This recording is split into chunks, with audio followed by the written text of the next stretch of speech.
Welcome everyone. Today we will be solving mock test paper second series which is issued in the month of November 21. December examination के students के लिए mock test paper हम लोग solve कर रहे हैं. Future के अंदर में 22 मई 22 या नवंबर 22 या उसके बाद में जो स्टूडेंट देंगे उनके लिए ये वीडियो है ही नहीं, बिकॉज उन स्टूडेंट्स को ये सारी चीजें हम लोग क्लास में पढ़ा देंगे, तो उनके लिए अलग से जरूरत ही नहीं, ये वीडियो देखने की बिल्कुल जरूरत नहीं. सिर्फ जो दिसंबर में स्टूडेंट दे रहे हैं उन्हीं के लिए ये वीडियो रेलेवेंट है, बाकी किसी भी स्टूडेंट के लिए वीडियो रेलेवेंट नहीं है, बिल्कुल रेलेवेंट. क्योंकि फ्यूचर के स्टूडेंट्स ऑलरेडी क्लास में पढ़ लेंगे तो वो बोलेंगे सर ये यहाँ पर इस पेज पर इस पेज पर इस पेज पर and so on, nothing else. तो सर दिसंबर स्टूडेंट्स को ऑलरेडी क्यों नहीं पढ़ा गया? क्योंकि ये सिलेबस कंप्लीट होने के बाद में इंस्टीट्यूट ने पब्लिश किया है, ऑब्वियसली बाद में ही इसको पढ़ना हो. चलिए, तो मॉक टेस्ट पेपर नवंबर सीरीज, लॉ का नवंबर सीरीज का मॉक टेस्ट पेपर हम लोग सॉल्व कर रहे हैं. जैसा कि एग्जामिनेशन में इंस्टीट्यूट का फॉर्मेट है वही फॉर्मेट इंस्टीट्यूट इसमें फॉलो करता है कि लॉ का 60 मार्क्स, इंग्लिश पार्ट का 40 मार्क्स. 60 मार्क्स के लॉ में इंस्टीट्यूट पहला क्वेश्चन कंपल्सरी होता है 12 मार्क्स का, उसके बाद में और 5 क्वेश्चन देता है, उसमें से आपको कोई 4 अटेम्प्ट करना होता है. सारे क्वेश्चन 12 मार्क्स, मतलब कुल मिलाकर टोटल 6 क्वेश्चन देगा.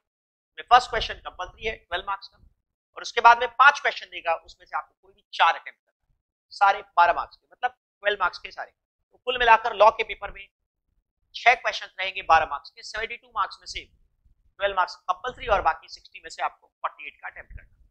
हर क्वेश्चन के 2 या 3 पार्ट, 3 + 4 + 5 या फिर 4 + 4 + 4 या फिर 6 + 6 या फिर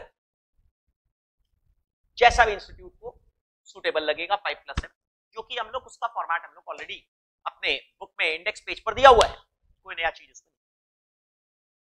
तो मॉक टेस्ट पेपर लॉ का डिस्कशन हम लोग कर रहे हैं. जितने क्वेश्चंस हैं सारे के सारे क्वेश्चंस अगर आप देखेंगे तो मैं यहां पर आपको सारे के सारे क्वेश्चन के सोर्स लिख कर दे दिया, सारी चीजें आपको अपनी बुक में मिल जाएंगी. जैसे पहला क्वेश्चन है माइनर का, हमारी बुक में page number 4.4 question number 4, my god unbelievable, same to same. Question number 1B, Jagannath oils limited. ये प्राइवेट कंपनी का सवाल है, एक थोड़ा सा नया चीज है बट सारी चीजें क्लास में पढ़ी हुई है. हल्का सा स्लाइटली नया सवाल है कि past and present employ cum members को काउंट करना है कि नहीं करना है, उसके ऊपर ये सवाल है. क्वेश्चन नंबर 1B, इसमें एक छोटा सा एडजस्टमेंट है. तो प्राइवेट कंपनी सेक्शन 268 मेंबरशिप के ऊपर सवाल है. पेज नंबर 29.2 पर डेफिनेशन दी हुई है, वहीं से इसको देखेंगे. थर्ड क्वेश्चन, ये चीज बताने की जरूरत नहीं है, नेमोडैट क्योर्ड नॉन हेमेट, निम्मो दांत क्यों नहीं धोती. सिर्फ एक ओनर अपना माल बेच सकता है, नॉन ओनर बेच नहीं सकता, परंतु कुछ स्पेसिफिक एक्सेप्शनल केसेस में, 8 एक्सेप्शनल केसेस में नॉन ओनर भी बेच सकता है. अगर मैं मालिक हूं तो मैं ही ये माल बेच सकता हूं, आपको वैलिड ओनरशिप ट्रांसफर कर सकता हूं. मैं मालिक नहीं हूं तो मैं ओनरशिप ट्रांसफर नहीं कर सकता, मेरे अलावा कोई और ट्रांसफर नहीं कर सकता. बट एक्सेप्शनल केसेस में, 8 एक्सेप्शनल केसेस में नॉन ओनर भी सेल कर सकता है, वो चीज आपको बतानी है. सेक्शन 27 से 30 सेल ऑफ गुड्स एक्ट का पेज नंबर 14.5 पर सीधे सीधे ये क्वेश्चन दिया हुआ है, word to word, line to line. आप क्वेश्चन सेम टू सेम दिया हुआ है और इसके जो 8 एक्सेप्शंस है वो आपको पॉइंट्स आपको याद रखने हैं, दैट्स इट, नथिंग एल्स. फिर इसके बाद में सेकंड क्वेश्चन का first part, all contracts are agreements but all agreements are not contracts. Oh my god unbelievable. All contracts are agreements but all agreements are not contracts. ये चीज बताने की जरूरत नहीं है आपको, ये स्टार्टिंग के बेसिक क्लास में हम लोग पढ़ते हैं. ऑल कॉन्ट्रैक्ट्स, कॉन्ट्रैक्ट का डेफिनेशन आपको एक्सप्लेन करना है. Contract is equal to agreement plus enforceability by law के सारे पॉइंट्स आपको एक्सप्लेन करना है. उसके बाद में लिखना है कि अगर एक एग्रीमेंट ये सारा कंडीशन पास किया तब वैलिड कॉन्ट्रैक्ट होगा, अगर एक भी फेल कर गया तो कॉन्ट्रैक्ट नहीं बनेगा, वॉइड एग्रीमेंट बनेगा. तब फिर उसके बाद ये लिखना होगा कि कॉन्ट्रैक्ट बनने के लिए पहले एग्रीमेंट करना होगा, तब जाकर वैलिड कॉन्ट्रैक्ट. एक एग्रीमेंट अगर सारा कंडीशन पास करेगा तो कॉन्ट्रैक्ट बनेगा, नहीं पास करेगा कॉन्ट्रैक्ट नहीं बनेगा. जितने कॉन्ट्रैक्ट्स है पहले एग्रीमेंट्स बनते हैं, फिर उसके बाद में कॉन्ट्रैक्ट्स बनते हैं. तो पेज नंबर 1.3 पर कॉन्ट्रैक्ट का एक चार्ट बनाया हुआ है, different type of contracts, classification of agreements के बारे में, वैलिड कॉन्ट्रैक्ट्स और agreements, void agreements. Void agreements को 2 पार्ट्स में, इलीगल एंड वॉइड और legal and void. Page number 1.3 पर दिया हुआ है. Next, Shambhu Dayal. Oh my god, ये तो नाम तक सेम है, Shambhu Dayal self service shop, invitation to offer है. इनविटेशन टू ऑफर का सवाल अपनी बुक में पेज नंबर लिखा हुआ है, लिख लीजिए. What do you mean by designated partner? LLP, institute her term में 5 मार्क्स का एलएलपी से थ्योरी पूछता है, उसी के ऊपर ये थ्योरी क्वेश्चन है। What do you understand by designated partner? Whether it is mandatory to appoint designated partner in an LLP? My God, unbelievable. ये अपने बुक में जाकर देखेंगे, पेज 24.4 डेफिनेशन लिखना है और सेक्शन 7 लिखना है, सिंपल। पार्टनरशिप डीड के ऊपर में लूसी, ओ माय गॉड, क्या क्या इंपॉर्टेंट पॉइंट्स आपको ध्यान रखने हैं एक पार्टनरशिप डीड बनाते समय। अपनी बुक में पेज नंबर दिया हुआ है, देख लो, पेज नंबर 19.7, एकदम लूसी, यही हेडिंग है, यही नाम है, पुराने रिवीजन टेस्ट पेपर में भी था ये, एकदम same to same line to page number 19.7। Oh my god, unbelievable. Appropriation of payments के ऊपर बहुत ही आसान सा क्वेश्चन है, एप्रोप्रिएशन ऑफ पेमेंट्स के ऊपर, सेक्शन 59 to 61। हमारी बुक में ये केस स्टडी दिया हुआ है, ये एक्चुअली में इंस्टीट्यूट के स्टडी मटेरियल में था, वहीं से मैंने भी लिया है और इंस्टीट्यूट ने वापस से वहीं से कॉपी किया है।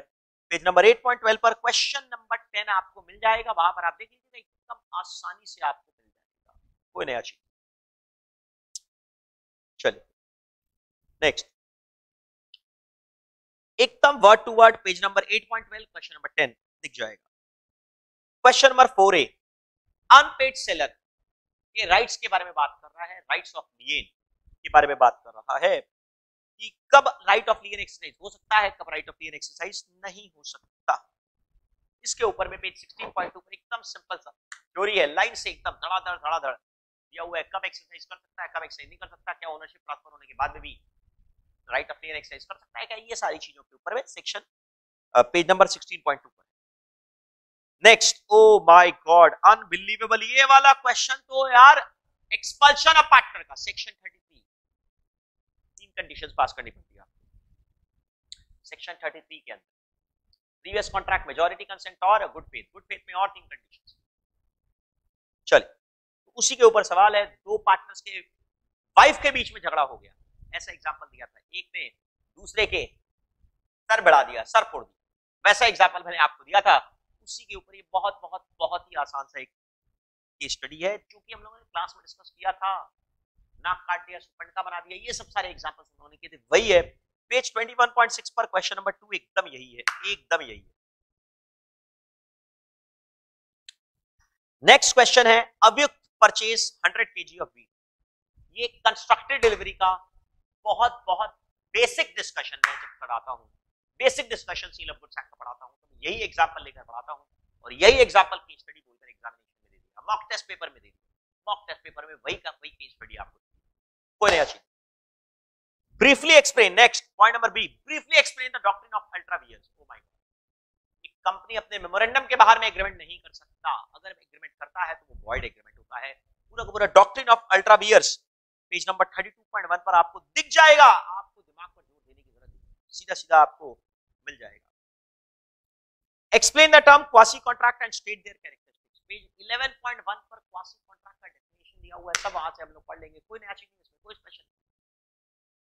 फिर पॉइंट नंबर 6, क्वेश्चन नंबर 6 का B part, oh my god, unbelievable, एकदम word to word same to same यही का यही डेफिनेशन आपको दिया हुआ है, डेफिनेशन आपको दिया हुआ है, पूरा का पूरा same to same point. Registration करना कंपल्सरी है कि नहीं कंपल्सरी, रजिस्ट्रेशन नहीं करते हैं तो आपको क्या दिक्कतें आती है, ये सारी चीजों के बारे में रजिस्ट्रेशन के अंदर में पेज 22.2 पर सेक्शन 69 एकदम डायरेक्ट क्वेश्चन है, कोई स्पेशल। और लास्ट क्वेश्चन एसोसिएट कंपनी का डेफिनेशन के बारे में पूछा है, एकदम इजी, सेक्शन 26 पेज 29.4 पर आपको बुक में मिल जाएगा, एकदम डायरेक्ट सिंपल था, डायरेक्ट 20% या उससे ज्यादा अगर वोटिंग पावर आपके पास है तब आप एसोसिएट कंपनी है, वरना आप एसोसिएट कंपनी नहीं है, सिंपल, एकदम सिंपल। चल, तो अगर आप देखना चाहते हैं तो इन पेज पर जाकर इन क्वेश्चंस को देखिए, पढ़िए और इस पेज पर इसका आंसर मिल जाएगा आपको, मेरे को बताने की जरूरत नहीं है, वीडियो और आगे बढ़ाने की जरूरत नहीं, साथ सिंपल है। अब आराम से इस पूरे के पूरे मॉक टेस्ट पेपर को सॉल्व कर सकते हैं, और अगर आपको पूरा और आगे करना है और भी इस क्लास को आगे, वरना अगर आप मेरे से ट्यूशन लेते हैं तो आपको इन पेजेस पे आपको सीधा का सीधा सॉल्यूशन मिल जाएगा, बट आप मेरे से ट्यूशन नहीं लेते हैं तब आपको ये वीडियो देखने की जरूरत है, वरना no need this video at all. If you are taking tuitions, stop the video now, start studying, for your examination. If you are not taking tuitions, then only you need to see the video, है ना? अब आप देखिए आगे का सवाल देखिए. Question number 1 है, Mr. Shekhar wants to sell his car. For this purpose, he appoints Mr. Nadan, a minor, as his agent. मैं अपना गाड़ी सेल करना चाहता हूँ, तो मैंने एक माइनर को अपना एजेंट अपॉइंट किया. माइनर को एजेंट. क्वेश्चन है, क्या माइनर एजेंट बन सकता है कि नहीं बन सकता है? यस, माइनर को एजेंट बनाया जा सकता है, पर माइनर का कोई पर्सनल लायबिलिटी नहीं होगा. माइनर का कोई पर्सनल लायबिलिटी नहीं होगा. सर एजेंट क्यों बना सकते हैं? मैं अपना गाड़ी बेचना चाहता हूं. मान लो तुमने गाड़ी खरीदी, तुम मेजर हो, मैं मेजर हूं, सौदा तो हमारे तुम्हारे बीच में हुआ है. Minor is only a connecting link. Minor is only a क्या? Connecting link. Minor can be an agent but he does not incur any personal liability.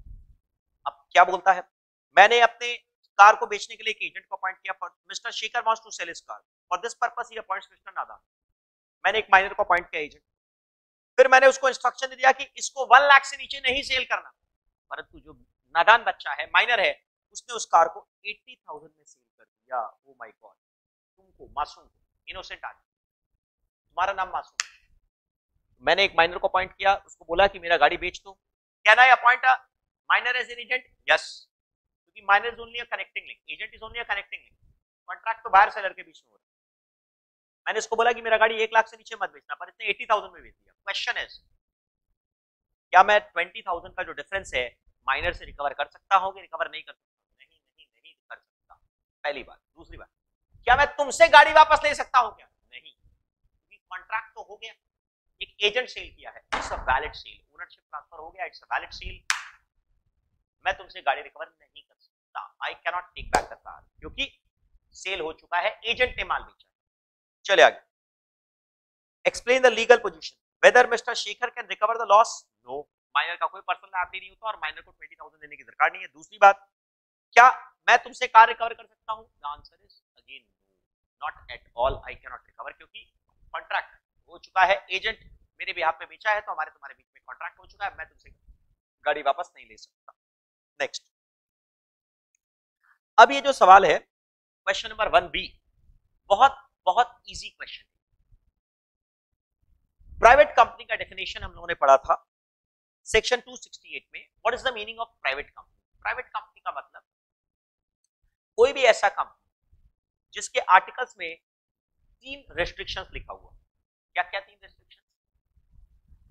पहला कि मास पब्लिक को शेयर्स और डिबेंचर इशू नहीं कर सकता, प्राइवेट प्लेसमेंट पर कर सकता. मास पब्लिक को शेयर और डिबेंचर इशू नहीं कर सकता. Restrict the right to transfer it share. Restrict the right to transfer it share. Shares के ट्रांसफर पर रिस्ट्रिक्शंस लगाता है. और तीसरा, limits the number of members 200. उसके अंदर में मैक्सिमम 200 मेंबर्स हो सकते हैं. इस 200 के अंदर में कुछ लोगों को काउंट नहीं करना है. पास्ट और प्रेजेंट एम्प्लॉय कम मेंबर्स को काउंट नहीं करना और जॉइंट शेयर होल्डर्स को एक शेयर होल्डर काउंट. एक बात. द सेकंड एस्पेक्ट,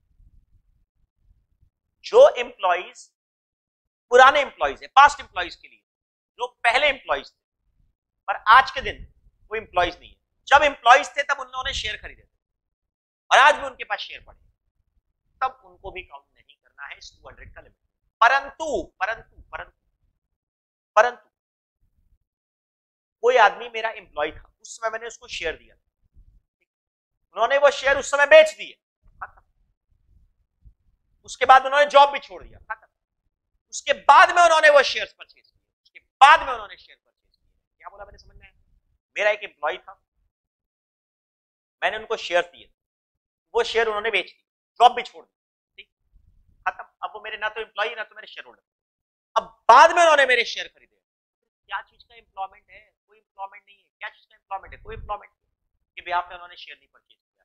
उनको 200 का लिमिट में काउंट करना है. 200 का लिमिट में काउंट करना है. नंबर ऑफ मेंबर्स का लिमिट में काउंट करना है. इसके ऊपर एक सवाल है. Jagannath oils limited is a public company having 220 members, of which 25 members were employed in the company during the period. Jagannath oils limited ये एक पब्लिक कंपनी, इसमें 220 members, of which 25 members were employed in the company during the period 1 अप्रैल 2006 से 28 जून 2016. ये देखो क्या कहां से कहां तक मेंबर है ये लोग. 1 अप्रैल 2006 से 28 अप्रैल 2016, 2006 से 2016 तक मेंबर से they were allotted shares for the first time on 1 July 2007। इसका मतलब 1 अप्रैल 2006 से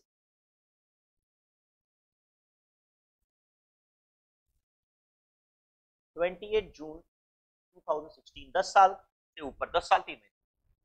इनको पहले हम लोगों ने शेयर्स अलॉट किया था 1 July 2007, which were sold by them on 1 अगस्त 2016। उन्होंने 1 अगस्त 2016 को ये शेयर सेल कर दिया। आगे, after some time on 1 December each of these 25 members acquired shares in Jagannath Oil which they are still holding till date। वो लोग 2016 में दिसंबर मंथ में परचेज किया। मेरे को बताओ ये लोग एम्प्लॉय कब था? 28 जून 2016 तक एम्प्लॉय था। उसके बाद में इन्होंने जॉब छोड़ दिया, शेयर्स भी बेच दिए, वापस से उन्होंने शेयर परचेज किया 2016 में। क्या इन लोगों को हम लोग 200 का लिमिट में काउंट करना है कि नहीं करना है? मेंबर्स के अंदर में काउंट करना है कि नहीं करना है? करना है। तो जब आपने शेयर्स परचेज किया उस समय you were not share holders of the company, तो इन लोगों को कंपनी में काउंट करना है, मेंबर्स में काउंट करना है।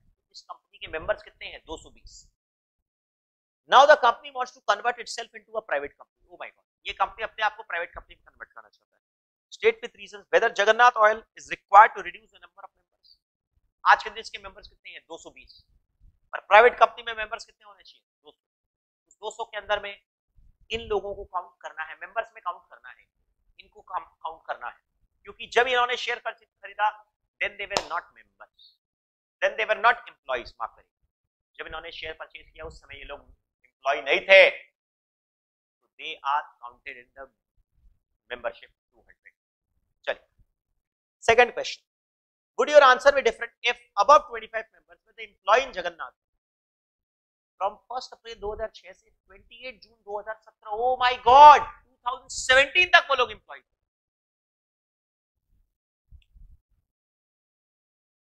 इन्होंने शेयर्स कब परचेज किया है? दिसंबर 2016 में परचेज किया है।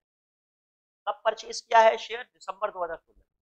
और ये लोग मेंबर्स का एम्प्लॉइज कब तक थे? 2017 तक। मतलब ये लोग एम्प्लॉइज थे। सेकंड क्वेश्चन में बोला है दे वर एम्प्लॉइज 1 अप्रैल 2006 से 28 जून 2017 इन्होंने शेयर परचेज किया, सेल कर दिया, फिर वापस से यहां पर दिसंबर 2016 में शेयर परचेज कर दिया। जब उन्होंने शेयर परचेज किया उस समय वो लोग एम्प्लॉइज थे, तब they are not counted in the number. Point number 1 का और 2 का आंसर अलग अलग है। पॉइंट नंबर 2 का आंसर लिख लो, जब शेयर्स परचेज किया then they were employees, not counted as members. जब शेयर परचेज किया they were employees, not counted as members.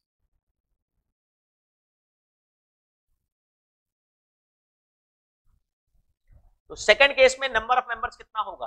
195। अब आप लोग बताइए, सेकंड केस में उसको नंबर ऑफ मेंबर रिड्यूस करने की जरूरत नहीं है, पर फर्स्ट केस में लिखो, फर्स्ट केस में लिखो। सेकंड केस का लिख लिया, जब शेयर परचेज किया तब एम्प्लॉइज थे, not included in number of members. Total members 195। Second case total member 195, no need to reduce. ठीक, पर फर्स्ट केस में बोलो, फर्स्ट केस में क्या होगा बता दो, पर बोलो फर्स्ट केस में क्या होगा बताया तो। जब शेयर परचेज किया तब मेंबर नहीं थे, जब शेयर परचेज किया तब एम्प्लॉय नहीं थे।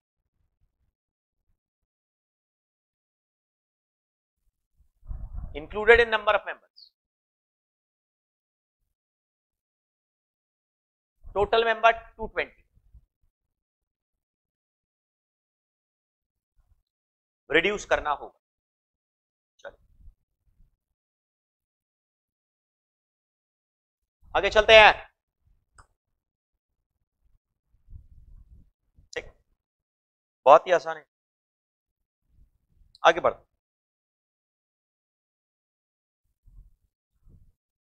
Nemo that God non have, ये चीज आपको बताने की जरूरत नहीं है। सिर्फ एक ओनर सेल कर सकता है, नॉन ओनर सेल नहीं कर सकता। इसके 8 एक्सेप्शन थे। Sale by a mercantile agent, sale by one of the joint owners, sale by a person in possession under a voidable contract, buyer in possession, seller in possession, याद है, cell under other acts, याद है ना। बहुत सारे points हम लोगों ने पढ़े थे, वो वहां पर जाकर सीधा सीधा आपको लिखना है, सिंपल। चल सर, आपको एक केस स्टडीज कैसे लिखना है, आपको नियम बताया हुआ है। पहले आप प्रोविजन लिखेंगे, फिर कंक्लूड, प्रेजेंट केस लिखेंगे, फिर कंक्लूड। प्रोविजन पहले आप प्राइवेट कंपनी का डेफिनेशन लिखेंगे, फिर उसके बाद ये डेफिनेशंस के हिसाब से सेटिस्फाई हो रहा है कि नहीं हो रहा है वो लिखेंगे, फिर उसके बाद कंक्लूजन को लिखेंगे। चल अब आइए क्वेश्चन नंबर 2, बहुत ही सिंपल सा क्वेश्चन है। सबसे पहला पार्ट है इसका, all contracts are agreement but all agreements are not contracts. इसको कैसे लिखेंगे? तुमको याद होगा शायद, कॉन्ट्रैक्ट का डेफिनेशन था an agreement enforceable by law, section 2H। ठीक, कॉन्ट्रैक्ट का फॉर्मूला हम लोगों ने फर्स्ट क्लास में डिस्कशन किया था, contract is equal to agreement plus enforceability by law. Enforceability by law के अंदर में बहुत सारी कंडीशंस थी, 2, 3, 4, 5, 6, 7 करके पॉइंट्स थे। Intention to create a legal relationship, consideration, capacity to contract, free consent, legality of object और not declared as war under law. तो पहले ये डेफिनेशन लिख दिया, ये पॉइंट्स लिख दिए, फिर उसके बाद में क्या लिखोगे? फिर इसके बाद लिखोगे कि अगर ये सारा कंडीशन पास किया इनफोर्सिबिलिटी वाला, तब एक एग्रीमेंट को कॉन्ट्रैक्ट बोलते हैं। अगर एक एग्रीमेंट ये सारा का सारा कंडीशन पास करेगा, तब जाकर वो वैलिड कॉन्ट्रैक्ट बनेगा। अगर एक भी फेल कर गया तो वो वैलिड कॉन्ट्रैक्ट नहीं बनेगा। ये लिखेंगे। फिर उसके बाद लिखेंगे कि कॉन्ट्रैक्ट बनने के लिए पहले एग्रीमेंट बनना पड़ता है। अगर एक एग्रीमेंट ये सारा कंडीशन पास किया तब कॉन्ट्रैक्ट बनेगा, अगर नहीं पास किया तो कॉन्ट्रैक्ट बनने के लिए पहले एग्रीमेंट बनना पड़ता है। Then it means agreements are of two types, which passes all these conditions, contract, which does not passes any of these conditions, void agreement. All contracts are agreement, but all agreements are not contracts. चल next, अब ये वाला question invitation to offer का सवाल है। आपको याद होगा हम लोगों ने डिस्कशन किया था, ऑफर का मतलब क्या होता है? Expression of willingness to do और not to do something with a view to obtain consent of offer. अपनी फीलिंग्स को एक्सप्रेस करना सामने वाले की कंसेंट लेने की इच्छा से, तब उसको आप ऑफर बोलते हैं। फिर फीलिंग्स को एक्सप्रेस करने को ऑफर नहीं बोलते, सामने वाले की कंसेंट लेने की इच्छा भी होनी चाहिए, तब उसको ऑफर बोलते हैं। याद है ना आपको? वही सब एकदम सेम टू सेम सवाल आपको यहां पर मैंने क्लास में करवाया हुआ।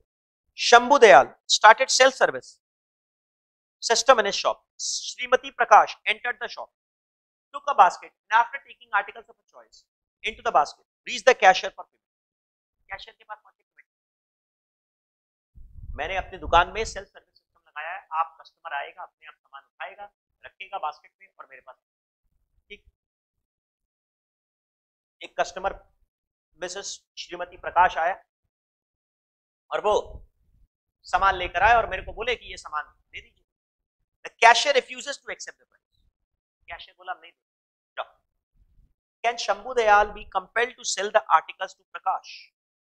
क्या मेरे को, मेरे मालिक को, ओनर को, शंभू दयाल ये माल बेचना पड़ेगा कि नहीं बेचना पड़ेगा? नहीं बेचना पड़ेगा, बिकॉज ये ऑफर नहीं है। ये क्या है? Invitation to offer. ये ऑफर नहीं है, क्या है? Invitation to offer. Decide as per the provisions of Indian contract act. ये एक्सप्रेशन ऑफ विलिंगनेस है, खाली इन्विटेशन टू ऑफर। सामने वाले का कंसेंट नहीं लेने की इच्छा है। आप आइए, आप मेरे को ऑफर दीजिए, मेरा मन होगा तो मैं एक्सेप्ट करूंगा, मेरा मन नहीं होगा तो मैं एक्सेप्ट नहीं करूंगा। ये एक ऑफर नहीं है, ये इन्विटेशन टू ऑफर है, इसको एक्सेप्ट नहीं करूंगा। यहां पर कस्टमर ऑफर, मैंने कहा यहां पर सेलर ऑफर नहीं दे रहा, यहां पर बायर ऑफर देगा। सेलर उसको एक्सेप्ट भी कर सकता है और रिजेक्ट भी कर सकता है। तो आप बिल्कुल फोर्स नहीं कर सकते, बिल्कुल फोर्स नहीं कर सकते। Next, what do you mean by designated partner, whether it is mandatory appoint designated partner. Designated partner का मतलब सेक्शन 2 में, एलएलपी के सेक्शन 2 में डेफिनेशन दिया हुआ है कि डेजिग्नेटेड पार्टनर का मतलब होता है partner designated as such under section 7 of LLP act. जिसको डेजिग्नेटेड पार्टनर बोलकर अपॉइंट किया गया। सर आपको याद होगा शायद पार्टनरशिप में एलएलपी में पार्टनर बिजनेस संभालता है और फॉर्मेलिटीज कौन संभालता है? DP, designated partner.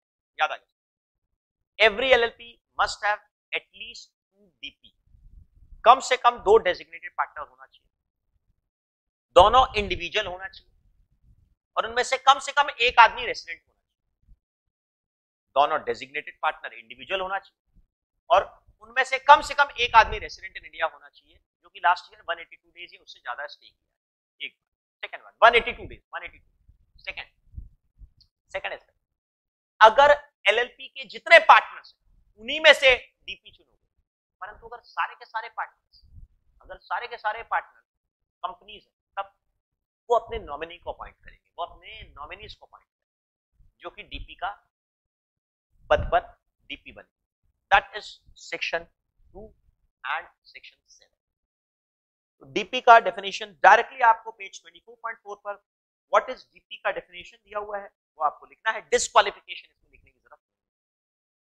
Whether it is mandatory appoint designated partner, yes, हर एलएलपी में कम से कम 2 डीपी होने चाहिए जो कि इंडिविजुअल होंगे और उनमें से कम एक रेसिडेंट इन इंडिया होना चाहिए, वो has stayed in India for at least 182 days, और यहां पर 182 डेज ही है, कंपनी में 120 डेज किया गया है।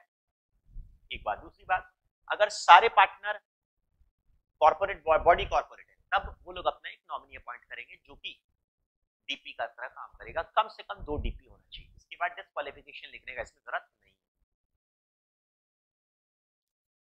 अब आइए आप देखिए next question, question number 3। Miss Lucy while drafting partnership deed taken care of few important points. What are those points?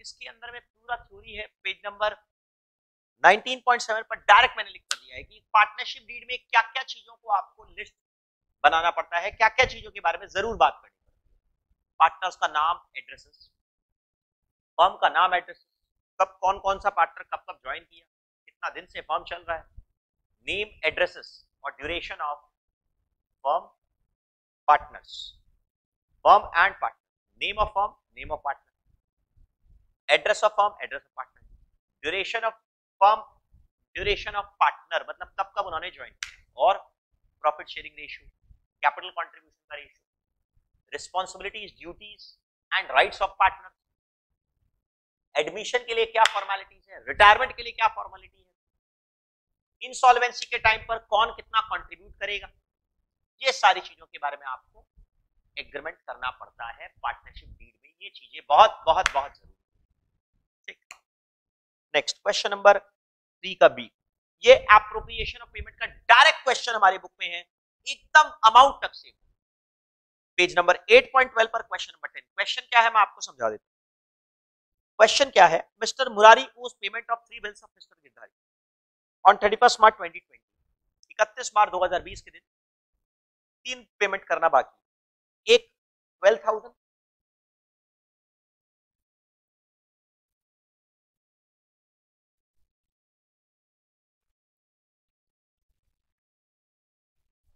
मई 2016 का है, तो एक्सपायर हो चुका है। फिर अगस्त 2018 का एक पेमेंट है 5650।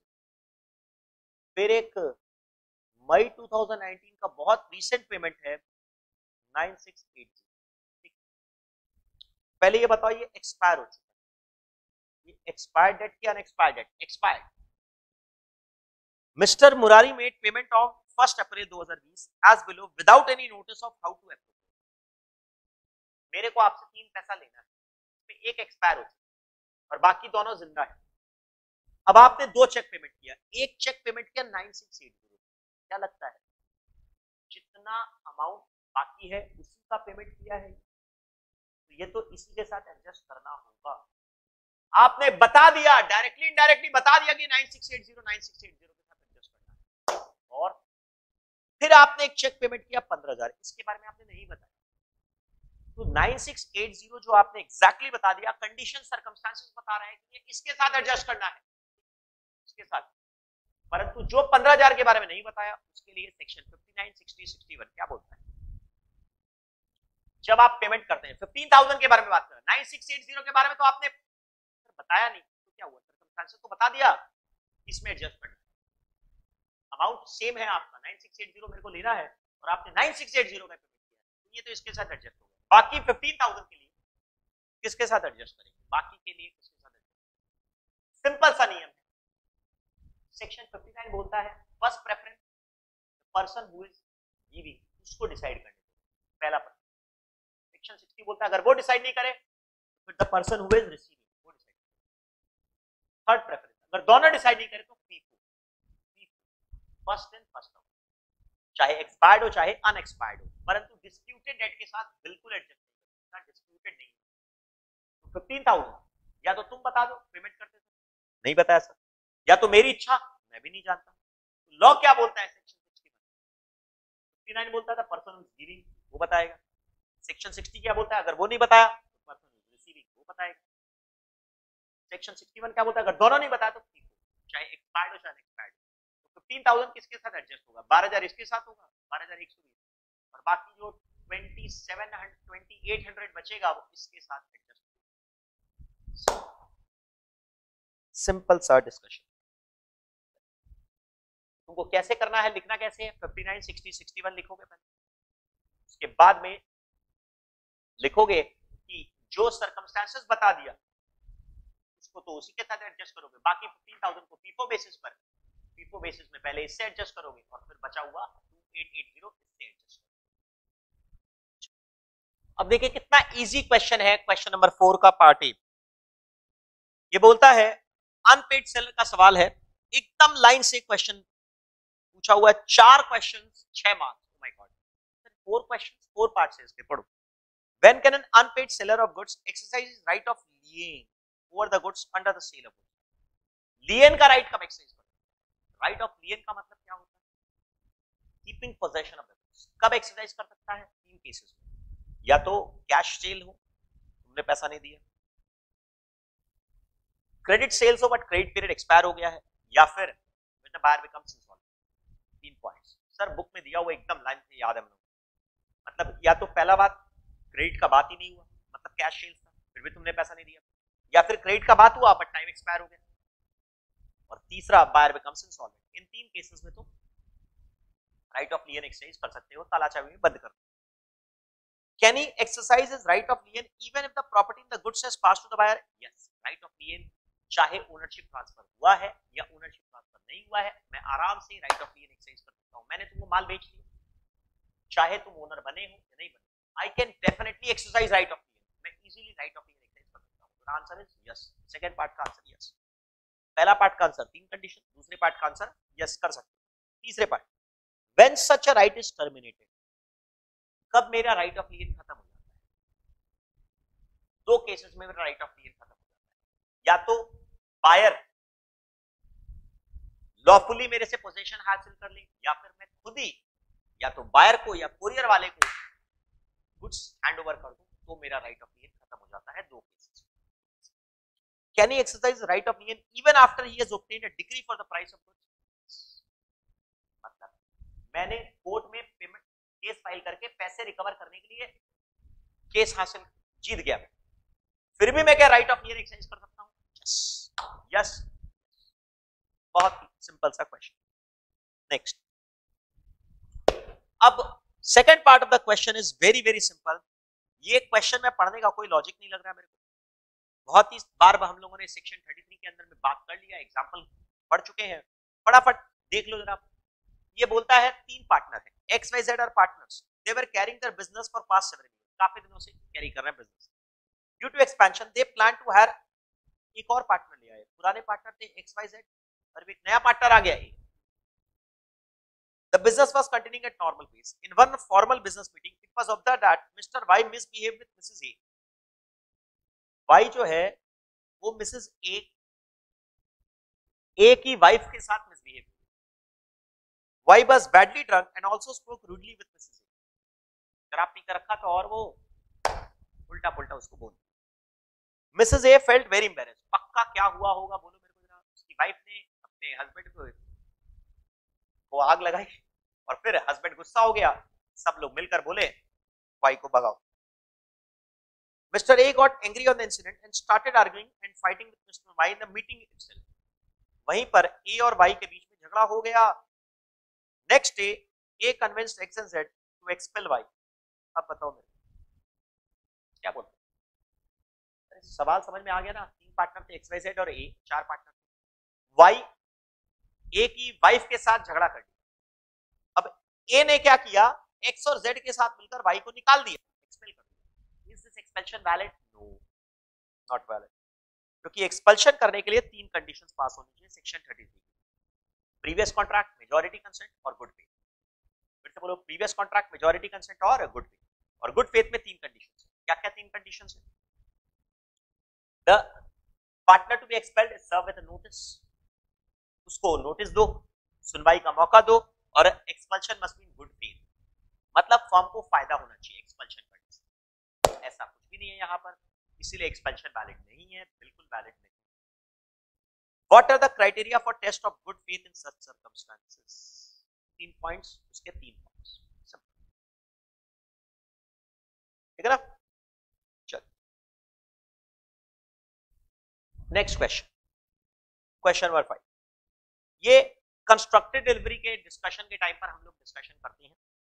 डिलीवरी ऑफ गुड्स 3 तरह का होता है, एक होता है एक्चुअल डिलीवरी, एक होता है सिंबॉलिक डिलीवरी, एक होता है कंस्ट्रक्टेड डिलीवरी। एक्चुअल डिलीवरी का मतलब मैं सामान तुमको अगर हैंड ओवर कर दूं तब बोलता है एक्चुअल डिलीवरी।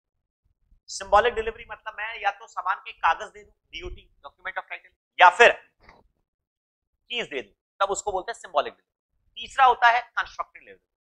कंस्ट्रक्टेड डिलीवरी का मतलब होता है when the godown keeper informs to the buyer that he is holding the goods on the behalf of the buyer and not on the behalf of the seller, that is a constructive delivery। मैंने कहा जब godown keeper buyer को inform कर दे कि godown keeper is holding the goods on the behalf of the buyer not on the behalf of seller, then it is constructive delivery. Exactly यही question यहां पर, कुछ नहीं। मैंने तुमसे माल परचेज किया है, तुम्हारे गोडाउन कीपर ने मेरे को बोल दिया कि he is holding the goods on the behalf of the buyer and not on the behalf of seller.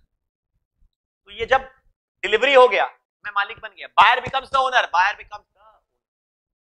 अब सामान चोरी हो गया, आग लग गया या बाढ़ में बह गया, कौन लॉस क्लियर करेगा? Buyer, buyer, buyer, buyer, buyer. यही सवाल है। अभियुक्त purchase 100 kg of wheat from Bhaskar. Bhaskar says that wheat is in warehouse in the custody of Kishore. Kishore, godown keeper. The warehouse keeper. Kishore confirmed. Godown keeper informs to the buyer that he can take the delivery. Till then, he is holding the wheat on behalf of buyer. Constructive delivery. लिख लो यहाँ पर। जब godown keeper ने inform कर दिया buyer को कि he is holding the goods on the behalf of the buyer not on the behalf of seller, it means a constructive delivery. Constructive delivery. अब बायर बिकम्स ओनर, लिख लो ये, this is constructive delivery, buyer becomes owner. अब buyer के पहुंचने के पहले, before अभियुक्त buyer picks the goods, the whole wheat has flowed in flood. बाढ़ आ गया, सब बह गया, बाढ़ आ गया, सब बह गया। दिसंबर मंथ में भी बाढ़ आती है आजकल। नवंबर और दिसंबर में केरला के अंदर में जबरदस्त रूप से बाढ़ आती है, नवंबर और दिसंबर में। Oh my god, unbelievable. Kerala में और तमिलनाडु, अनबिलीवेबल, क्या क्लाइमेट होगा। Now buyer wants to price on the contention that no delivery has been done. कैसे भाई? गलत है। बायर बोलता है कि मेरे को माल नहीं मिला, गलत बोल। वेदर अभियुक्त is right? No, buyer is not. चलिए आगे, next. Briefly explain the doctrine of ultra vires under the companies act. What are the consequences of ultra vires act? ये चीज बताने की दरकार नहीं। अल्ट्रा वियर्स का मतलब क्या होता है? Agreement beyond memorandum. मेमोरेंडम के बाहर अगर आपने कोई एग्रीमेंट किया तो वॉइड है, वॉइड है, वॉइड। मेमोरेंडम की ऑब्जेक्ट क्लॉज में जो लिखा हुआ है उसके बाहर अगर आपने कोई एग्रीमेंट किया तो वॉइड है, बिल्कुल वॉइड। ठीक है, इसके ऊपर बहुत ही फेमस केस लॉ था, Ashbury railway carriage and iron company limited versus Riche. क्या केस लॉ का नाम था? Ashbury railway carriage and iron company limited versus Riche. Company के मेमोरेंडम में लिखा हुआ था कि कंपनी जनरल कॉन्ट्रैक्टर्स का काम कर सकती है, रेलवे वैगन बना सकती है, बेच सकती है, भाड़े पर दे सकती है, बना सकती है, बेच सकती है, भाड़े पर दे सकती है, वैगन और रेलवे लाइन से बना सकती है, बेच सकती है और भाड़े पर दे सकती है। ठीक है, और जनरल कॉन्ट्रैक्टर्स का भी काम कर सकती है। उस कंपनी ने क्या किया, अपने मेमोरेंडम की क्लॉज के बाहर जाकर रिचे के साथ कॉन्ट्रैक्ट किया कि हम तुम लाइन बनाओ, हम तुमको फाइनेंस करेंगे। फिर बाद में डिसाइड किया कि ये तो हमारे मेमोरेंडम के बाहर है और कॉन्ट्रैक्ट को कैंसिल कर दिया। कॉन्ट्रैक्ट वर्ड बोलना गलत होगा, एग्रीमेंट को कैंसिल कर दिया।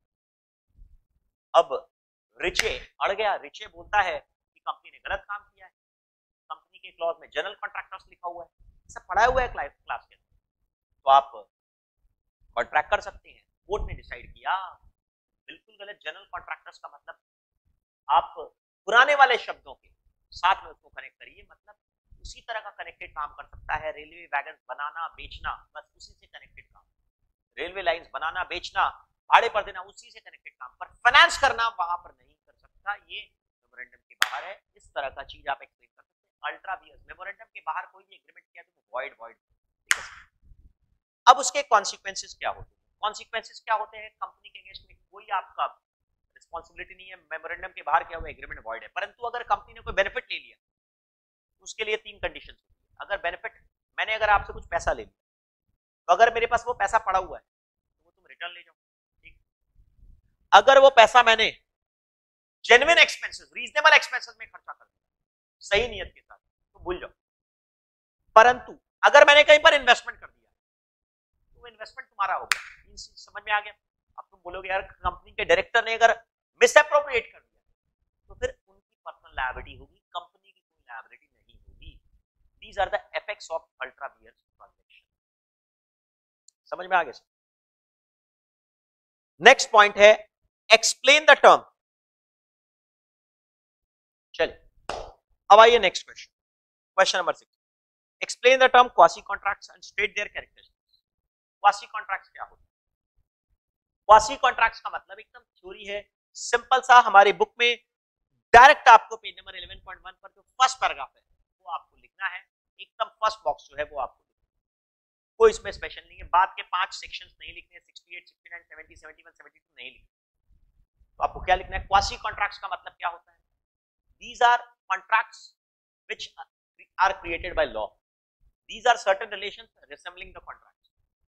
There is no formal offer acceptance. Contract की कोई कंडीशन को सेटिस्फाई नहीं करता, फिर भी लॉ बोलता है कि आपको ये कॉन्ट्रैक्ट में एंटर करना पड़ेगा। इसको बोलते हैं quasi contracts. These are based on principles of natural justice, good conscience. अच्छी सोच के हिसाब से ये कॉन्ट्रैक्ट किया गया है। They are known as quasi contract. अब उनके फीचर्स क्या है? यहां पर कोई ऑफर एक्सेप्टेंस नहीं होता, कॉन्ट्रैक्ट की सारी कंडीशन पास नहीं करते, फिर भी लॉ बोलता है कि ये वैलिड कॉन्ट्रैक्ट। पहली बात। दूसरी बात, यहां पर जस इन रेम क्रिएट नहीं होता, जस इन पर्सनम क्रिएट। समझिए सर। तीसरी बात, यहां पर जो ड्यूटीज है they are similar to a general contract. यहां पर जो ड्यूटी है वो सिमिलर है रेगुलर कॉन्ट्रैक्ट्स, नॉर्मल कॉन्ट्रैक्ट्स की जैसी ही आपके ऊपर ड्यूटीज बनाई जाती हैं। These are quasi contracts. बहुत ही आसान, तुमको सेक्शन 68 से 72 के 5 पॉइंट एक्सप्लेन करने की बिल्कुल जरूरत नहीं, बिल्कुल जरूरत नहीं। Quasi contracts. Next, Indian partnership act, एकदम सिंपल सा क्वेश्चन है रजिस्ट्रेशन के ऊपर। Indian partnership act does not make the registration of firm compulsory. अगर एक पार्टनरशिप फर्म रजिस्टर नहीं होती है, पहला बात, क्या रजिस्ट्रेशन करवाना कंपल्सरी है? The answer is no, it's not compulsory. कोई भी पार्टनरशिप फर्म जब चाहे रजिस्टर करवा सकती है। शुरुआत से रजिस्ट्रेशन करवाना जरूरी नहीं है, बाद में चाहे तो रजिस्ट्रेशन करवा सकती है। अगर आपने रजिस्ट्रेशन नहीं करवाया तो क्या प्रॉब्लम होगी? Discuss the consequences of non registration. अगर आपने रजिस्ट्रेशन नहीं करवाया तो क्या प्रॉब्लम? ये पार्टनरशिप फर्म किसी के अगेंस्ट में केस फाइल नहीं कर सकती, पर दूसरा आदमी आपके अगेंस्ट में केस फाइल कर सकता है। ये पार्टनरशिप फर्म किसी के अगेंस्ट में सू नहीं कर सकती, पर दूसरा अगर सू करता है कर सकता है। और इवन उस केस में भी हम सेट ऑफ क्लेम करना चाहें तो 100 रुपीज का सेट ऑफ नहीं क्लेम कर सकते। समझ गए? पार्टनर्स एक दूसरे के ऊपर केस फाइल नहीं कर सकते। ये पार्टनरशिप फर्म आउटसाइडर के ऊपर केस फाइल नहीं कर सकती for any agreement, for any case relating to contract. हाँ, नॉन कॉन्ट्रैक्चुअल डिस्प्यूट्स के लिए आप केस फाइल कर सकते हैं, थर्ड पार्टी आपको सू कर सकते हैं। समझ में आ गया? डिसोल्यूशन के टाइम पर सारे पार्टनर केस फाइल कर सकते हैं, कोई प्रॉब्लम नहीं है, कोई दिक्कत। ये इसके consequences of non registration. Next, अब क्वेश्चन नंबर सी क्या है? एकदम सिंपल सा एसोसिएट कंपनी का डेफिनेशन है, सेक्शन 2 से। वही डेफिनेशन के ऊपर एक सिंपल सा आसान सा सवाल है कि अगर कोई कंपनी दूसरी कंपनी में 20% या उससे ज्यादा वोटिंग पावर होल्ड करती है, वोटिंग पावर इक्विटी शेयर से आता है वोटिंग पावर, 20% या उससे ज्यादा अगर वोटिंग पावर होल्ड करती है तब दोनों कंपनी को एसोसिएट कंपनी बोलते हैं। ये वोटिंग पावर किससे आता है, इक्विटी शेयर से आता है या फिर preference shares with voting rights, उससे भी आ सकता है। पर यहां पर ये कंपनी में बोल रहा है नॉन कन्वर्टिबल डिबेंचर्स। ठीक है, देखते हैं। Manikar limited has allotted equity shares with voting rights to Nanikar limited worth 10 crore and issue non convertible debenture worth 30 crore. Manikar ने 10 करोड़ रुपए का इक्विटी और 30 करोड़ रुपए का नॉन कन्वर्टिबल डिबेंचर इशू किया है नानीकार।